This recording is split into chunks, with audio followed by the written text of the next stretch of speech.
So welcome, and my name is Babette Scotts. I work with the Danish Refugee Council as Protection Capacity Building Advisor. My main focus is Protection Information Management, or also called PIM.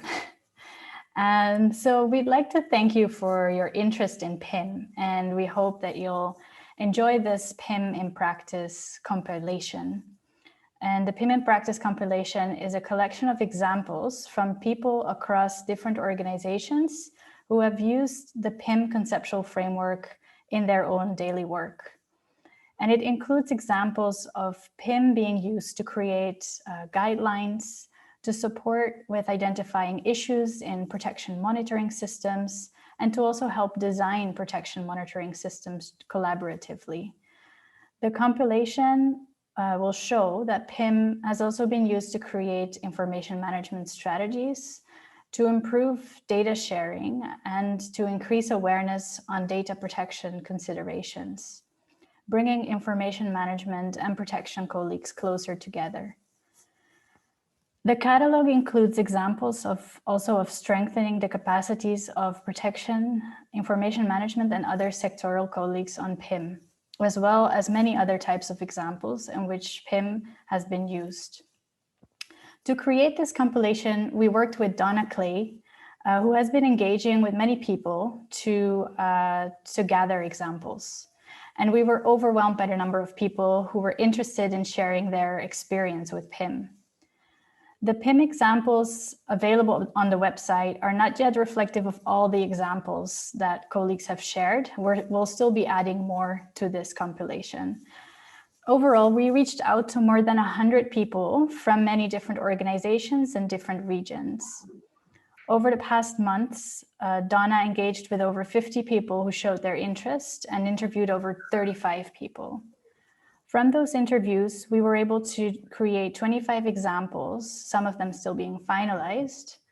And we received examples from a wide range of organizations and coordination bodies, such as UNHCR, IOM, WFP, DRC, Humanitarian Inclusion, UNFPA through the GBV-AOR, UNICEF through the CP-AOR, IRC, GIPS, UN-OCHA, various protection cluster co-coordinators, and ActionAid, Oxfam, and the Syrian Society for Social Development. And we would like to thank everyone who contributed to PIM in Practice. So we plan for this to be a living document online, which will be added to over time, with updates being done regularly to this resource. We'll therefore encourage you to continue sharing your experience with PIM and to let us know if you'd like to be interviewed and featured on our website. The PIM in Practice catalog will hopefully serve as an inspiration and also as a continued resource of information that can help you and inspire you and that you can learn from. The link to the website or to the page on the website is on the screen, and I'll also share it in the chat. So during this launch, we'll be hearing from a few people who shared their experience with PIM. We'll start off with one of the creators of the PIM initiative, Catherine Starup, who is DRC's Global Protection Advisor, and she'll be sharing her thoughts and insights about the importance of PIM. And after that, we'll hear from a few PIM practitioners who shared their examples and who will explain how PIM has helped them in their work. Catherine, the floor is yours. Thank you very much, Babette. And I've been really looking forward to this afternoon session, and a warm welcome also from my side in terms of the launch of the PIM in Practice compilation.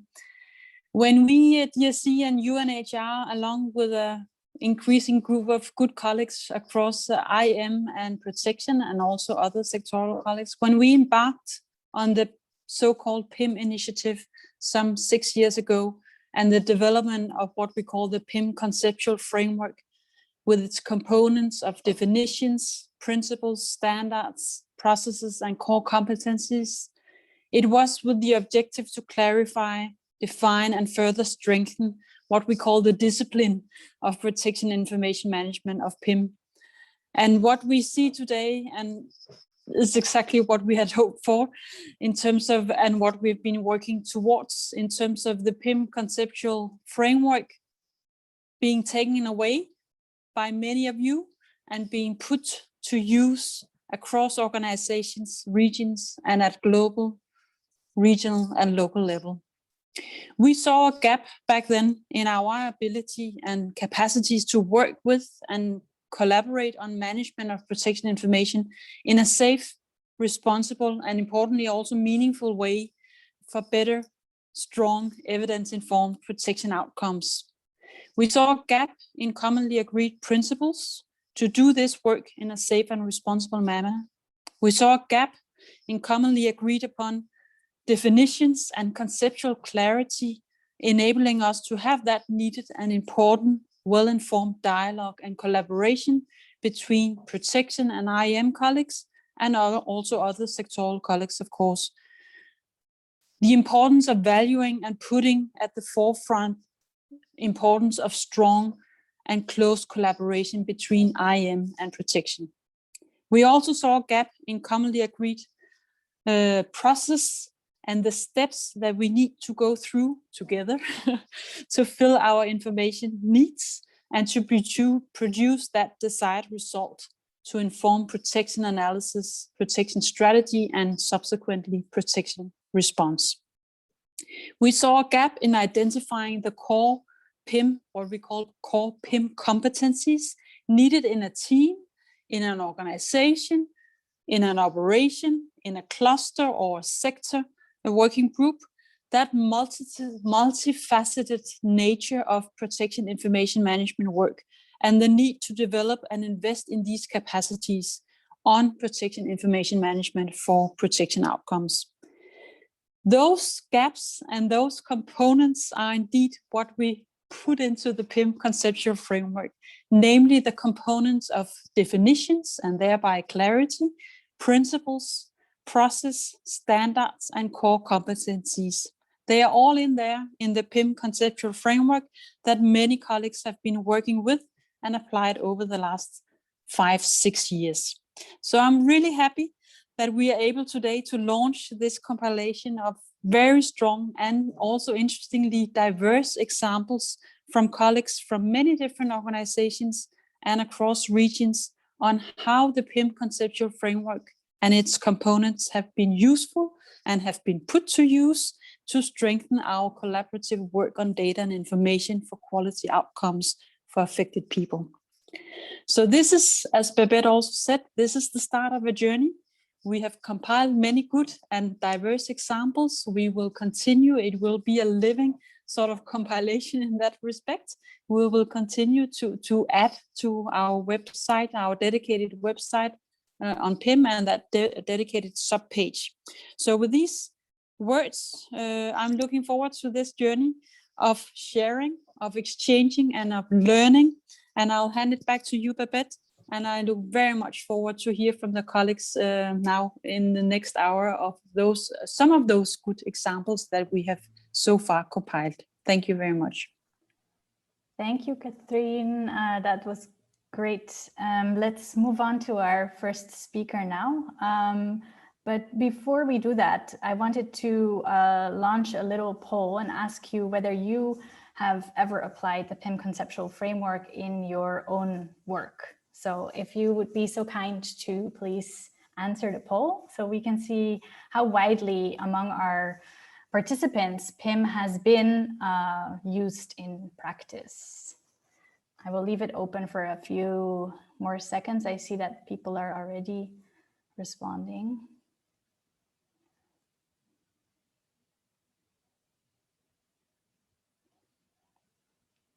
All right, I'll just close the poll within the next 10 seconds and then I'll show you the results.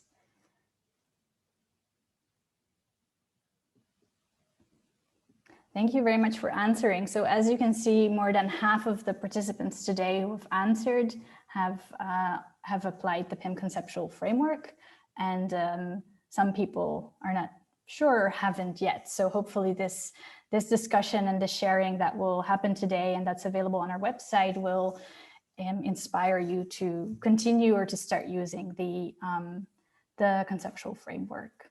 All right, so thank you for your answers, and we'll move on to the first speaker, who will share an experience of training colleagues who are not protection colleagues on information management, and she used the PIM conceptual framework for this. So our first speaker is Rachel, and Rachel works with UNHCR. Maybe you can introduce yourself, Rachel, and share your experience with us. Yes, happy to do so. I just want to do a quick sound check first. Can everyone see my screen and hear me? Yes, we can see your screen and we can hear you. Great. And if I do this, is that still the case? I still hear you. We can see your slide and the PowerPoint frame behind it, but that's okay. Okay. Great. Go ahead. Oops. Great. Apologies, as I'm working on the laptop and trying to manage different screens. So thank you very much, Babette. And really, it's a pleasure to be here and to be reunited with the PIM community. Congratulations on this great initiative to document the impact of PIM and the difference it makes in how we approach protection information management. My name is Rachel Cloutier. I'm a data policy officer with the UNHCR Global Data Service based in Copenhagen. I was previously IMO protection, also with the UNHCR headquarters. The example I wanted to share with you today is related to using PIM to train sectoral staff on IM, more specifically education staff. Let's move. Oh, here we go. So this happened just last year. The context was that the UNHCR education unit in headquarters wanted to strengthen the IM capacity of education officers. They decided to start with the basics and prioritized 3 topics: data collection, data analysis, and data sharing. And there would be 1 webinar per topic. So we got together as a multifunctional training team in headquarters with colleagues from the education unit, data protection, myself, and Marianne Urban, who's another PIM champion here in the Global Data Service. And the target audience was education officers, IMOs, M&E staff, and really any other staff involved in the management of education data, both in UNHCR and partners, and for anyone working in headquarters, regional bureaus, and country operations.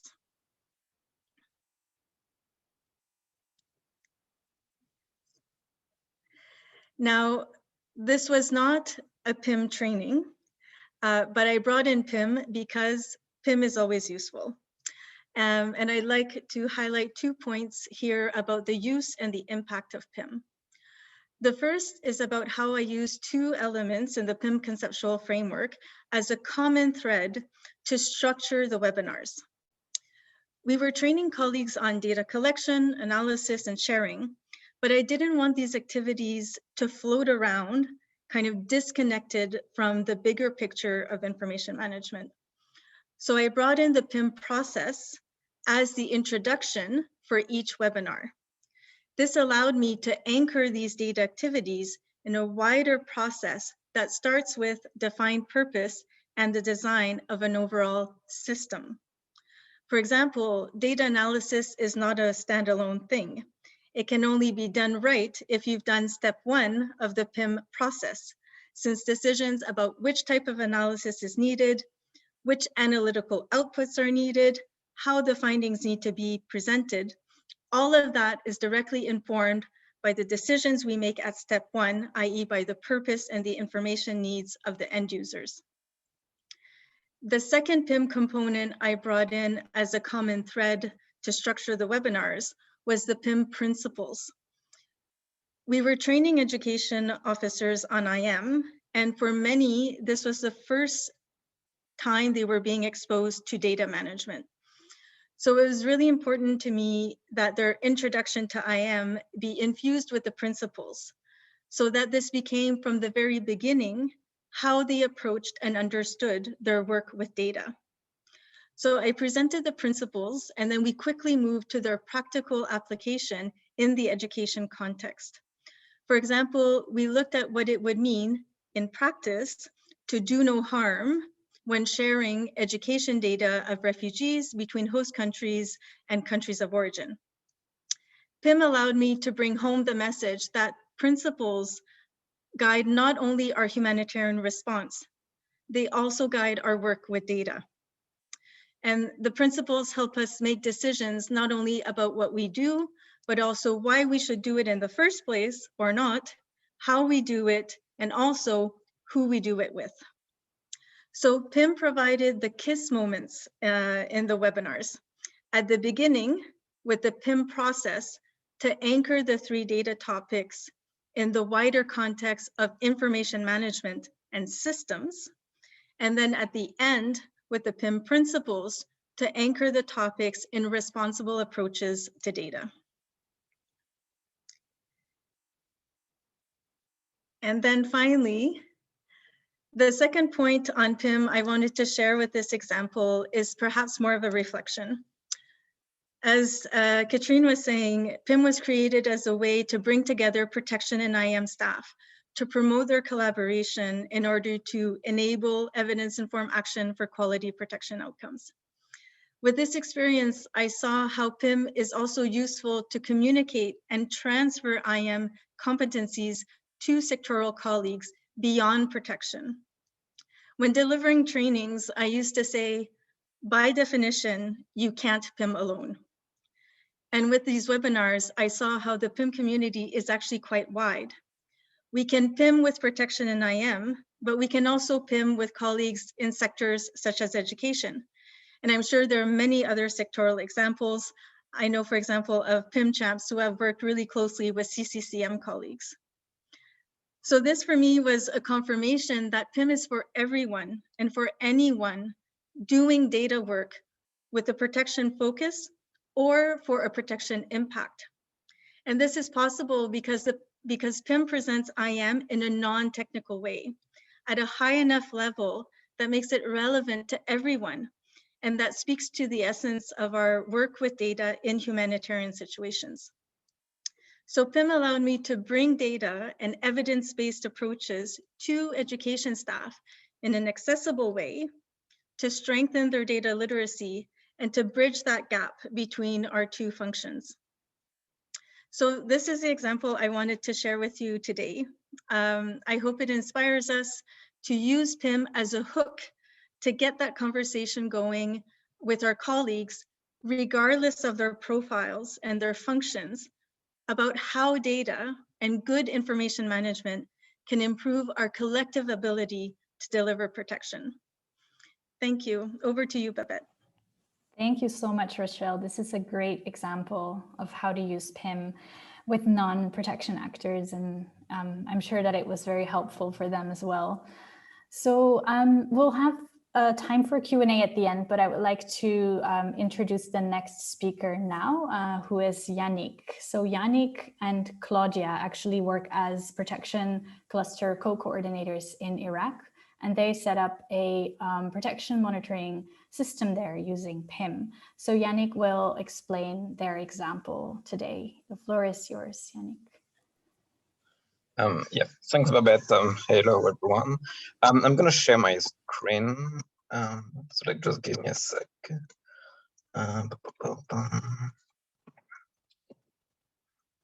Can you see the dashboard? Yes, we can see the dashboard. Okay, so hi again. So like, yes, Babette mentioned, my name is Yannick, and I'm the co-coordinator of the protection cluster in Iraq. And today what I'm gonna do is to briefly talk about the protection monitoring system, which we've developed with some of our partners. And so how I'll structure the presentation is that I'm just gonna give you an overview of how the protection monitoring system works. And after I'll focus on 3 of the PIM principles, which I think are are most relevant to this initiative. So just to give you some like overview of the production monitoring system. So it's a nationwide initiative which we've developed as a cluster. You can see here like we cover pretty much all of Iraq, both HRP and non-HRP governorates.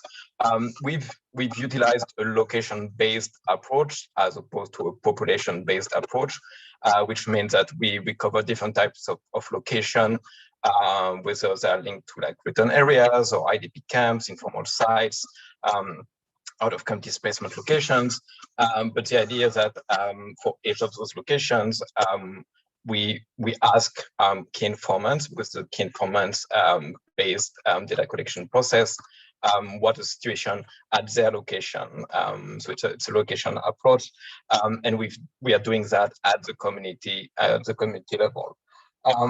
The way it works is that basically like our partners, we have like about like a dozen of partners involved in this initiative, do the data collection, so they do the key informants interviews, and as cluster we compile, we process, and we analyze the information that they collect. In terms of products of outputs, we have two main ones. We have this dashboard, which I'm going to navigate quickly to like illustrate a few points. And of course, we have a production monitoring report, which we share with the broader humanitarian community, whether it's HCT, ICCG, and others. Just to mention as well that we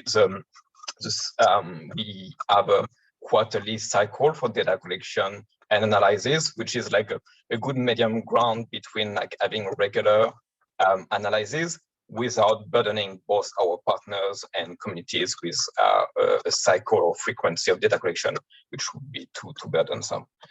So that's, I just give you an overview of the production monitoring system as a whole. And now I'm just gonna like focus on a couple, like as I said, like three PIM principles, which I think are most relevant to this initiative. And the first one is, of course, like the idea of having a defined purpose. Iraq is a information-rich response, a fairly large response. There are a lot of like information assessment. So it was really important for us as cluster with our partners when we developed this initiative to identify what do we want to get out of it. How is the production monitoring system gonna fit in the broader production landscape? What are we going to achieve, and like what are we not going to try to capture through this initiative? And to that, like you see here that we have basically all those categories here correspond to like thematic categories, which we've integrated into our analytical framework, and on which we collect data with our partners. And the point here is that, as you see, it's fairly large in scope. So we cover like all the different areas, safety and security, freedom of movement, so like all the key production issues. But within that, we don't necessarily go into much depth. So to give you an example, if I like go to HLP, there you go. We're gonna have a couple of questions in terms of like to what extent like people face barriers to enjoy the HLP rights, the kind of like HLP production issues, to what extent this affects like population groups at the given location where the KI is based, and that's about it. So it's going to give us a snapshot of like HLP issues, but not too much in depth. Similarly, if we go to like look at GBV, of course we're not gonna like have too many. We have like too generic question on GBV because we don't of course want to like ask sensitive questions through a community-based monitoring system. So again, like it's going to give us like just broad indications in terms of like situation for women and girls at given locations, main GBV issues as reported by KIs, and that's it. But what's going to be important is that because the monitoring system is nationwide, and because we've standardized the indicators, it allows us to do a comparative analysis between locations, and that's where it comes handy. Like for instance, you can disaggregate and like you can look at a particular governorate, in this case, data, and then you see that, the proportion of TIs who report that the situation for women and girls is bad is twice higher than the national average. And as and through this monitoring system, that's sort of like good enough, in terms of like key trends to then pass that information on to GBV actors and to the GBV AOR to further look into those issues in this particular governorate. And that's about like the type of objective that we're trying to reach through this monitoring system. Have a fairly large scope in terms of thematic, but not diving too much into each and every issue, because we kept it at the community level. We are not collecting household level data, and the idea is that, of course, for each of those thematic, whether it's safety and security or others, further information needs to be collected by our partners through more in-depth analysis at the household level. But that's not something that as a cluster we can take on. But the point here is that this analysis is going to give a broad overview of the key trends, the key patterns, the key issues that thereafter needs to be complemented by other types of analysis. So that's really how we've developed and sort of engineered what do we want out of this monitoring system, what's its scope, and what's its objective. So that was the first point. The second point in terms of PIM principle is of course around coordination and collaboration. It's a cluster-led initiative with different partners. And here I think it was important for us as a cluster to fulfill our role in terms of supporting partner with analysis. So partners take charge of the data collection, but as cluster we do all the IAM process. We compile, we clean, we produce a dashboard, and the fact is it's a fairly large dashboard. We have 15 pages of dashboard, each one for each category. And that's a lot of work. It requires a lot of resources, which, as we know, individual organization may not have in-house in order to put in the work and resources to develop that sort of products. And that's where, as cluster, we can support, we can provide additional resources and get that produced. Similar for the analysis, it's quite difficult for individual organization to, analyze all the data which they collect in different ways, but as cluster, again, we can allocate resources and expertise to analyze all of this data, identify the key trends and issues, produce reports. So it's a good complementary roles between the cluster and its partner. The other thing as well is having a cluster-led initiative for production monitoring is a very effective way, to avoid gaps and overlaps. So the approach that we've taken is, as I said, we cover pretty much the entire country, fairly large coverage, but we've assigned basically one partner to a given sub-district, with a few exceptions, which you see highlighted in darker blue, where we have two partners in that particular sub-district, but otherwise it's one partner per sub-district. And what that allows us is to avoid having too many partners covering the same areas, reaching out to the same communities, but also making sure that we minimize the number of gaps we have in terms of national coverage. So it's a very effective way to ensure this broader coverage. What else to mention here? And also in terms of collaboration between us, the cluster, and our partners. I think the dashboard which we produce is a very useful resources for partners that they can utilize to inform their interventions, to build their programming. So for instance, we're just looking here at civil status and documentation, which is a key issue in Iraq and a key activity of the cluster and its partners in terms of legal assistance. And the idea is like that's a resource that partners can use. So like let's say you provide legal assistance to towards civil documentation, and assuming that as an organization you work in a specific governorate. So let's pick up Nineveh here. And you're gonna be able to utilize the dashboard to see like to what extent people face issues to access civil affairs directorates, which are the institutions which issue civil documentation. And you can identify here what are the main barriers for people to access those directorates. If you want to zoom in, you work only in one sub-district, through in the Mosul area, it's going to disaggregate automatically the results, and you can see that the barriers in that particular district are going to be different from the governorate as a whole. So the point here is that the dashboard is a resource that the partners can access to utilize to inform the programming. And it's important for us as a cluster to sort of give that back to our partners and to all our members because they're the ones doing the data collection. Thank you, Yannick. Oh, am I running out of time? Yeah, a little bit. I'm sorry. Okay. And I will just mention the last quick point. Yeah. In terms of data protection, because we have a large number of organizations involved.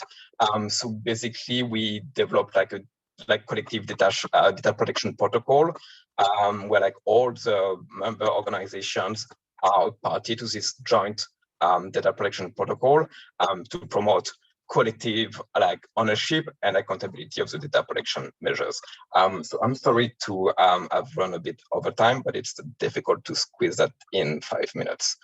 So no problem. Thank you. It's super interesting to see the type of information you're collecting in this collaborative way, and I think it's a great example of how PIM principles and the PIM process has been put into practice by the Iraq protection cluster. So thanks for sharing, Ben. I'm sorry for cutting you off there. We'll have to move on to the next speaker, and that is Dana Dip. She works with the GBV AOR in Lebanon, and she has worked with colleagues there to develop a guidance note on creating ethical and safe GBV indicators. Dana, the floor is yours. Thanks, Babette. Can you hear me? Can you hear me well? Yeah, very well. Thanks. Share my screen, just a second.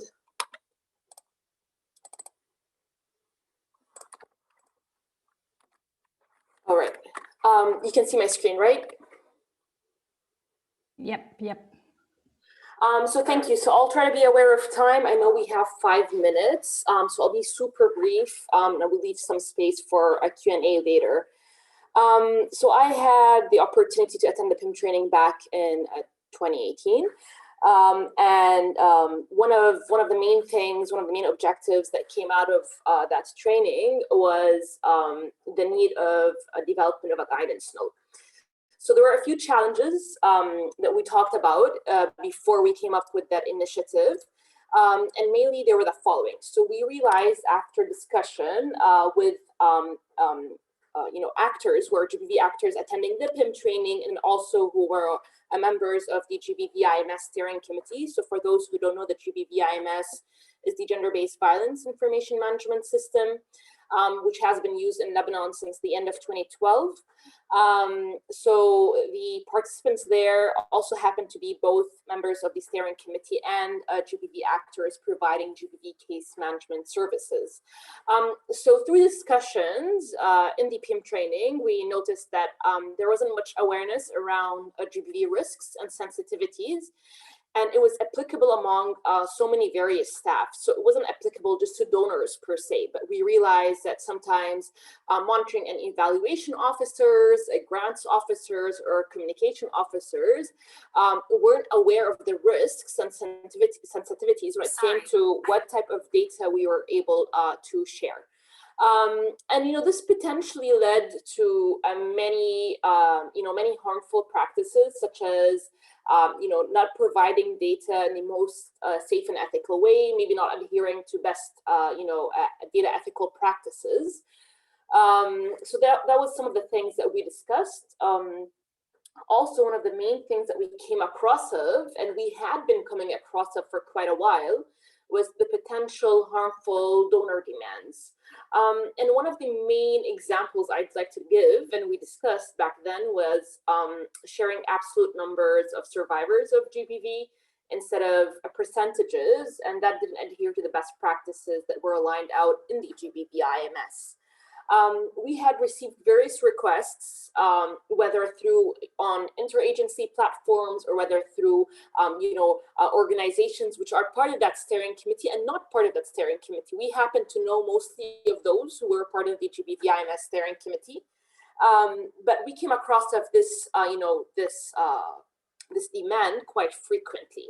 And these were some of the challenges that we faced when we were discussing why do we need such guidelines in place.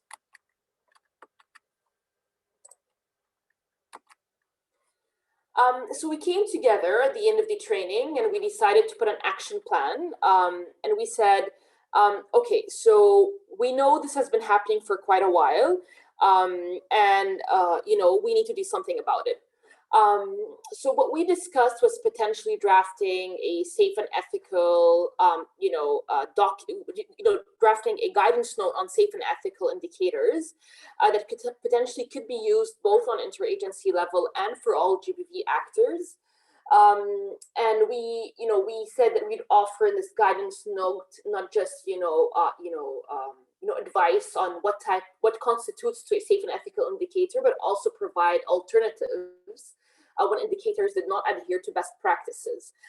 Because we didn't want organizations just to push back and say, we're not able to provide that level of data and then that's it. But we also wanted to ensure that they're able to say, we're not able to provide X type of data, but instead let us provide Y type of data while adhering to best practices. And we also wanted to ensure that we had unified messaging with all actors, especially with the same donor requests, meaning that, I, as, maybe DRC, I wasn't the only person pushing back and saying, no, I can't provide that data, but that's the alternative. But we wanted to make sure all organizations, whoever they are, international, national, regardless, have the same message back sent to donors saying, these type of indicators don't adhere to best practices. We won't be able to provide this, but let's provide that instead. Because, that also helps when you have, a unified stand and messaging rather than, an organization pushing back quite alone. So how did PIM influence the development of this guidance note? So the guidance note was definitely, a result of the discussions that we had at PIM training. We knew it existed prior to the PIM training, but unfortunately, we never came together to draft this guidance note. We provided advice to it in different, meetings and platforms. But the PIM training really shed light on the importance of, many of its principles, ensuring that, we are, doing no harm, we are avoiding and mitigating risks, we are being inclusive, we are being survivor-centered, and etc. So definitely the PIM did influence the development of this guidance note. It also reminded us of the importance of various principles, and when and how to take action to develop a guidance note.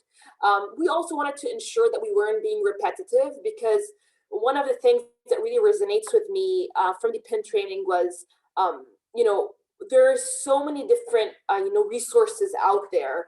And many times it's, folks are repetitively redoing work that's already been done. And we also wanted to ensure we weren't doing that. We wanted to make sure that, someone hasn't developed this guidance note before per se, per the Lebanon context. We didn't want to, put time and resources in place where something already has also been developed. So we wanted to ensure that we weren't being repetitive. And then, of course, the influence of the PIM training, which led to the development of this guidance note, influenced and supported several conversations with donors. I'm not saying it was easy, and I'm still not saying it has been easy since then. But one of the examples that I'm able to give is that I had a conversation with one of the donor agencies that had reached out and heard about this guidance note and wanted to better understand why were organizations pushing back, how are they able to change the way they're drafting the indicators. We also really supported organizations to have conversations from the onset of donor discussions about what type of data they can share versus not share, and etc. Finally, has PIM changed the way we look at things? Yes, definitely. I was able, at least myself, to see that through various conversations with different colleagues, especially of those who've attended the PIM training. So I could recall having a conversation with a colleague and talking about the fact that we wanted to develop, for example, a thematic one-pager report that focused on a child marriage. And I remember we both asked ourselves, do we need to develop this? Like, are we duplicating the work that has already been done? And if we do develop this, this thematic one-pager report, what's the outcomes going to be? And what will be the impact of this report? Do we want to check if there's already been something similar developed? So it was something that I've been glad to say that has really continuously guided us throughout our work. So at least it has various colleagues, whether information management or protection or GBV, regardless, having the conversation of whether this is something indeed that we'd want to develop or not, and it creates that that level of awareness of it's great folks want to do more and produce reports maybe and guidance note, but also do we actually need to do that or not? So that's in a nutshell how the PIM training has influenced and led us to the development of this guidance note. Thank you, Babette, for giving me the platform and time to discuss this. Over to you. Thank you so much, Dana. This is very, very interesting and great to see that you've created this guidance note and how PIM has inspired it. So I hope it will inspire more guidance notes. And as you can probably see on the website, there are a number of guidance notes that have been inspired or have components or elements of PIM in it. So that is really nice to see as well. Our last two speakers are from the Latin America's region. They have been able to kind of go against all of the odds and do a PIM training of trainers during COVID. And they're going to explain how they did that. And so the floor is yours, Maria Elena and Purvi. Thank you, Babette, and thank you everyone for the very inspiring interventions. I am Maria Elena Hernandez, and I am the PIM coordinator for the Americas. So just to give you a little bit of background, in January 2020, DRC, UNHCR, and ECHO designed a 2-year program, PIM training program for the Americas in an effort to address the protection information management challenges that the region is experiencing in the light of unprecedented displacement. So one of the key components of this project was a 5-day TOT, prioritizing the leads and co-leads and their of protection working groups throughout the region and their IM counterparts. For many of you who have done the PIM TOT, you know that this is based on an auto learning methodology, and similarly to the PIM training events, it requires a lot of interaction and learning from colleagues.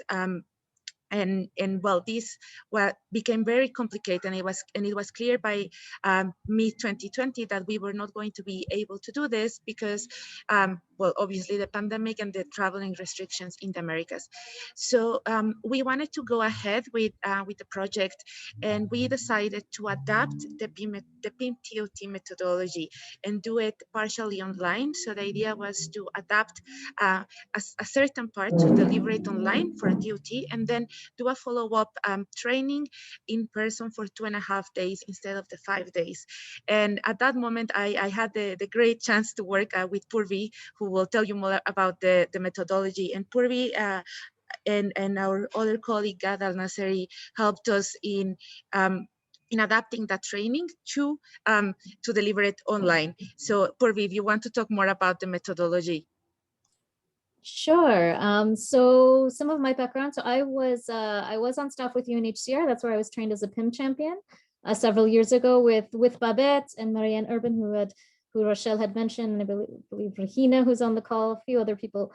It was a very good experience. I left UNHCR at the end of 2019, and fast forward to fall 2020, Marielle messages me and said, would you be interested in working on this project? And I have to admit, I took some convincing. I had my doubts of whether or not the interactive PIM methodology could really be adapted online, but I'm glad she convinced me. It was one of the most positive working experience, honestly, I've had in the last several years.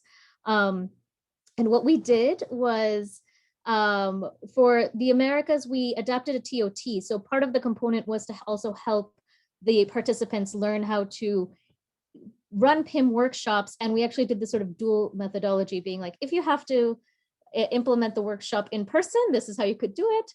If you have to do it online, here's another way you can do it. And it was for every module, we sort of did that, where here's an online option, and how you could potentially in sort of train your staff in your country operation. And we trained about, I think, across 10 different countries in Latin America. And it worked out well.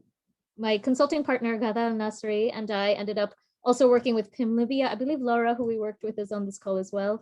And that was not a TOT, but that was also a very good experience because it was a little bit more detailed of a training than what we did in the Americas.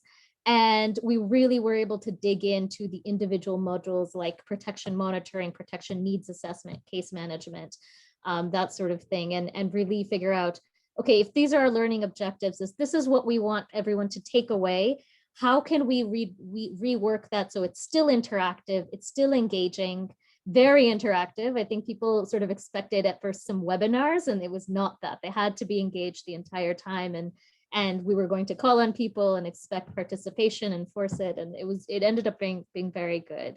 So to talk about some of the pros and cons, I'm going to talk a bit about some of the pros. The pros was that, it is hard sometimes to develop that sense of community you get from an in-person workshop, but there are ways to do it, and it has ramifications beyond just the pandemic, we realized. There is, I think, a big sort of potential in being able to adapt PIM to an online format, which could be very different things. You could have everyone in their own house. You could have individual offices or country operations physically together, but then connecting across various operations, depending on what your technical requirements that you have and need are. But especially we realized this when we worked in Libya, the Libya operation wanted to adapt the training, not just because of COVID, but because it is a security situation. In order to bring people together for a workshop is a security risk. Staff were divided between different areas. And so it did seem like a very good option. And that is a reality that's going to continue to be true across the global regions different regions in the future. Resources also, in terms of resource constraints, it was a very good way to get around resource constraints, both economic constraints. Obviously, it does take a lot of planning and money to bring a bunch of people together in an in-person training.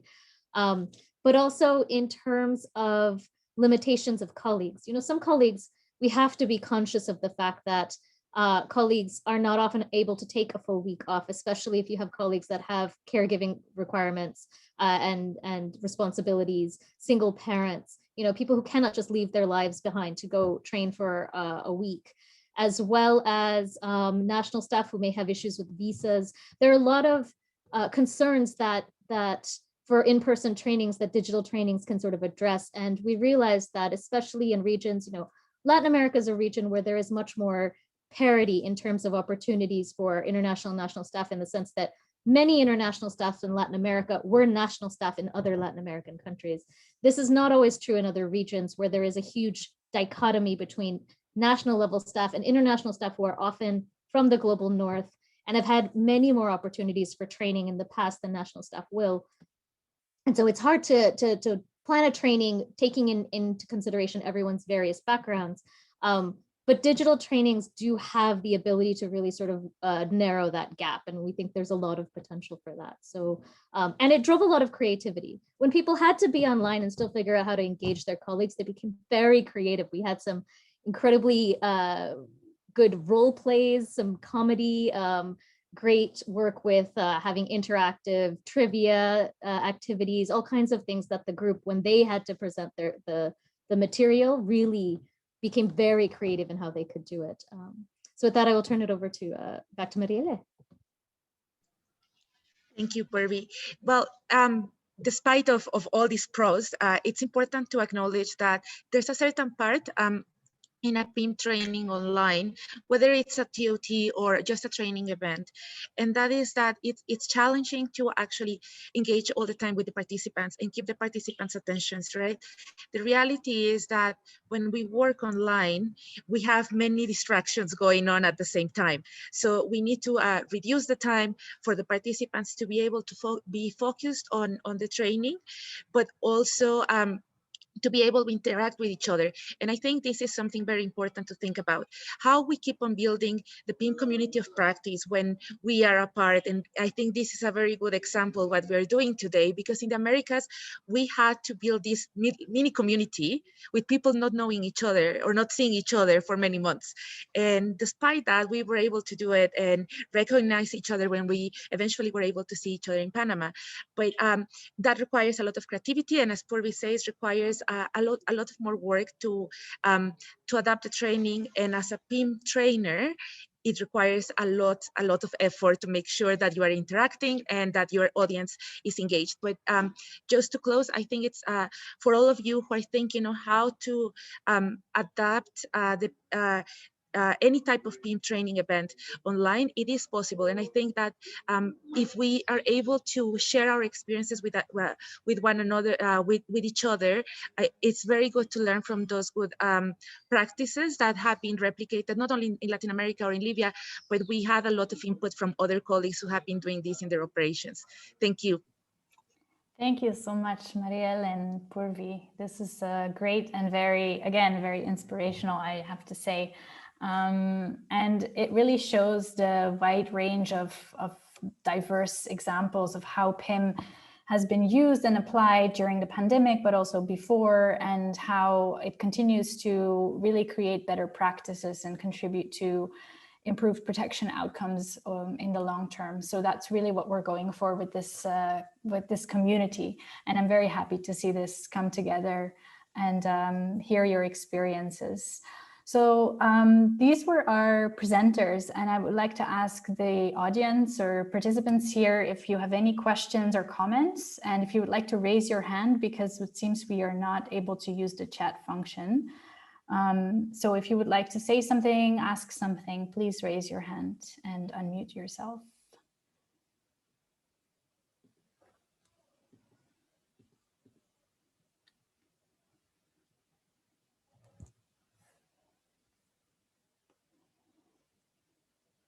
No questions. I can tell that everybody is, I don't know, silenced by this. Yes, Catherine.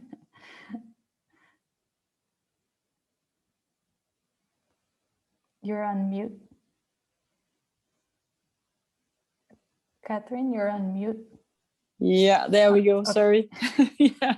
No, I wanted to, since we don't have the chat for some strange reason, I just wanted to make sure that everyone, all the good colleagues on board, know that not only for this particular PIM in practice compilation, we have that dedicated subpage, but we have that whole dedicated PIM website, pim.guide, which hosts a great wealth by now, I would say, resources on PIM.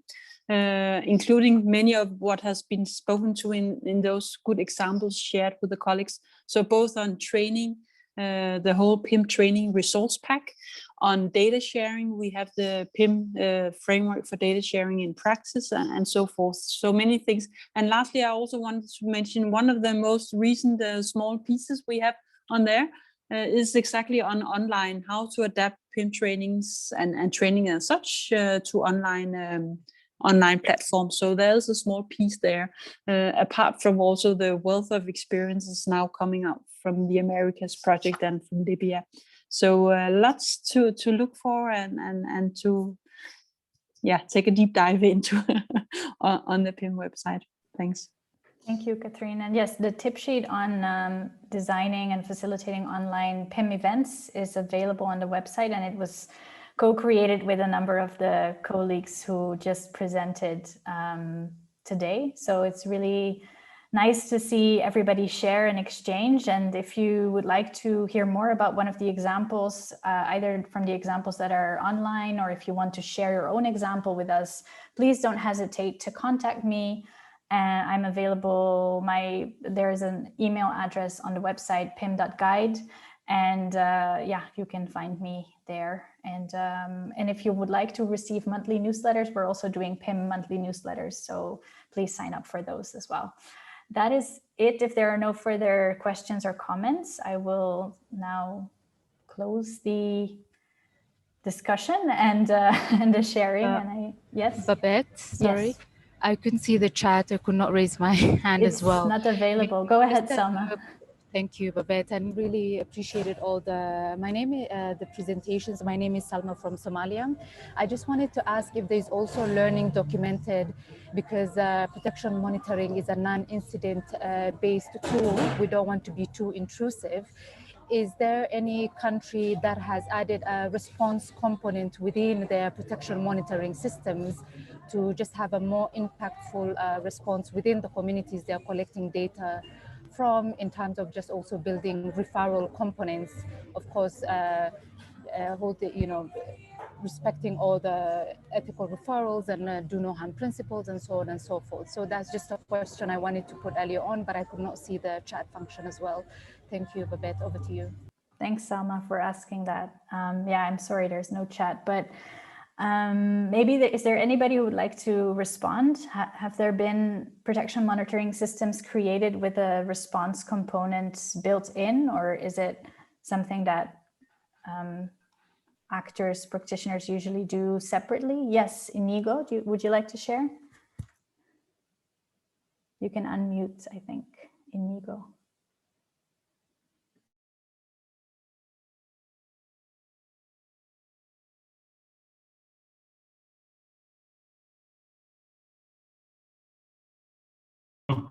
Can you listen to me now? Sorry, because I got a pop-up. No, we have been conducting protection monitoring exercises, but not with a response. I mean, you do the protection monitoring, then you share with the cluster, so everybody's agree what's going on in the field. But now we are starting to plan, and it will be eventually implemented more like a protection incident reporting tool, which will address this response component more directly. Okay, at the moment we're still planning it. We are just drafting, but eventually the idea is to have a monitoring tool that the partners from the protection cluster, they can go to the different, in our case is Mozambique, so there are plenty of new IDP sites due to the conflict in Mozambique. So basically it's just to monitor protection incidents, or kind of, like incidents, and be able to quickly address and refer, so the response can be taken in a more direct than just sharing a report or people see, etc. So that is only my input on that. We are actually working on something that is trying to tackle that response component. Okay, thank you. Thanks, Inigo. That's a great example. And maybe if you would like to share more on that with Selma, maybe we can do that separately after as well. Definitely, so you can just contact me. Great. Rachel, did you want to respond as well? Sure. Thanks. I think it's a really nice opportunity to make two important points connected to the PIM conceptual framework. The first one is connected to the PIM process. Protection monitoring, by definition, has a response component, right? Because the goal is to generate information about trends in the protection environment, on the basis of which you have an evidence base to do your programming, your advocacy, your prioritization, your resource mobilization, your communication, et cetera, et cetera. So by following the PIM process, you will answer those questions about what do we do with this information, the response component, by starting with the first steps of the PIM process. The second entry is the PIM matrix, which shows that perhaps the connection between protection monitoring and case management, which need to be connected, but need also to be understood as distinct. So through protection monitoring activities, we may identify individuals who require case management, but then the case management needs to exist outside of the protection monitoring system because it has different purposes, it has different information outputs, and the access to the information and the actors who can take that action are different. So the PIM matrix in that sense is useful to show the connection, but the differences in the response that comes through protection monitoring. Thanks. Thanks, Rochelle. That's really helpful. Sorry, quickly, it's just to follow on Rochelle. Actually, yeah, I mean, she's completely right. What I was wanted to mean is that basically that once case management systems are in place, to have like a sort of technical way to more quickly link these incidents to the actual action that comes from those case management. But yeah, obviously the response is implicit to the monitoring indeed. Thank you. That's great. And Hyacine, did you want to share your experience? Or Hyacine? Hi, bonjour. Excusez-moi, permettez que je le dise en français si... Oui, il n'y a pas de souci, je vais essayer de traduire pour vous. Oui, super. Alors, j'ai suivi la question de notre collègue de Somalie et les interventions des deux intervenants. Alors, moi, je suis de l'opération de RDC où je travaille pour le HCR au bureau, à la sous-délégation de Kananga dans la région du Kasaï. Je voulais juste dire qu'il y a eu des efforts qui ont été menés depuis quelques années pour développer une plateforme dédiée pour le monitoring de protection en République démocratique du Congo. Et cette plateforme s'appelle le système d'analyse et de réponse. Donc, c'est une plateforme qui intègre en même temps le monitoring des besoins, mais aussi le monitoring de la réponse. À la différence avec la plateforme Kobo que nous utilisions, qui n'est pas une plateforme dédiée monitoring de protection et qui n'intégrait pas le monitoring de la réponse à l'intérieur, donc tout type de réponse, donc y compris la réponse préventive, donc toutes les activités communautaires qui sont menées dans le cadre de la prévention de la prévention des problèmes de protection, de la réduction des risques de protection. Donc, nous avons développé cet outil au niveau de l'opération de HCR RDC. C'est un outil qui a été développé pour la formation du cluster protection, mais nous sommes encore en train de l'utiliser dans le cadre du projet HCR Monitoring de protection avec des partenaires comme WatchEye UK, Intersos et d'autres partenaires. Donc, nous venons de les déployer au 1er mars. Donc, je pense que c'est une expérience qu'on pourrait continuer à partager avec les collègues s'il est besoin. Merci beaucoup. Oui, merci beaucoup pour partager. Je vais essayer de traduire. Vous me corrigez si ça ne va pas. So Hyacine was sharing that in the Democratic Republic of Congo, the UNHCR, together with other partners as part of a cluster initiative, as far as I understand, have created a tool that is both protection monitoring and protection response monitoring. So both being able to identify protection needs and then also being able to respond to those needs and monitor that response, as far as I understood. And this is being done under the framework of the cluster with different partners. And the tool has just been launched at the 1st of March. And Hyacine and colleagues are happy to share this initiative with us. And so maybe Hyacine, maybe we can discuss this separately as well and see how we can document your experience in the Congo. Vous serez content de... Super. Oui, ok, merci beaucoup. Oh, oui, ce serait super. Donc, nous avons une équipe à Kinshasa qui coordonne le développement. Nous, à mon niveau, donc, je coordonne le déploiement au niveau de la région du Kasaï. Okay. Donc, je serais heureux d'organiser cela pour qu'on puisse avoir des bilatéraux. Merci. Thank you, colleagues. Merci beaucoup, Yassine. All right. Is there anybody else who would like to share or ask a question? Selma, your question really generated a nice discussion, so thanks for asking. I hope your question has been answered a little bit.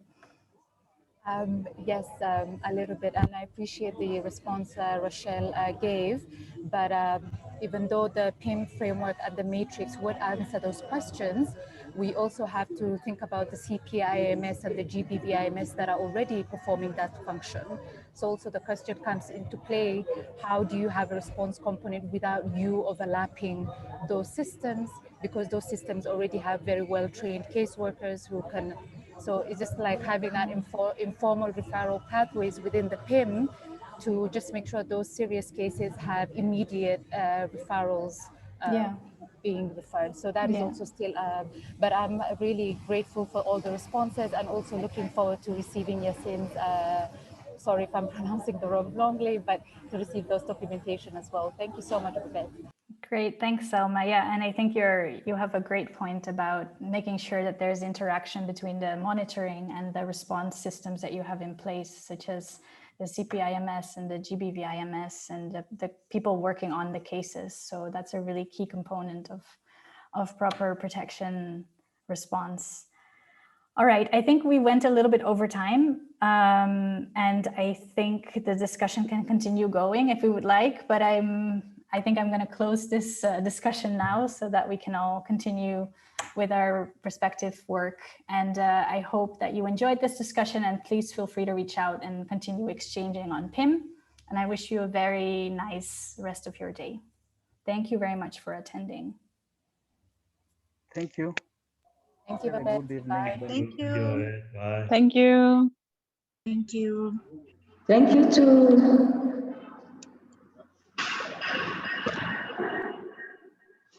Thank you.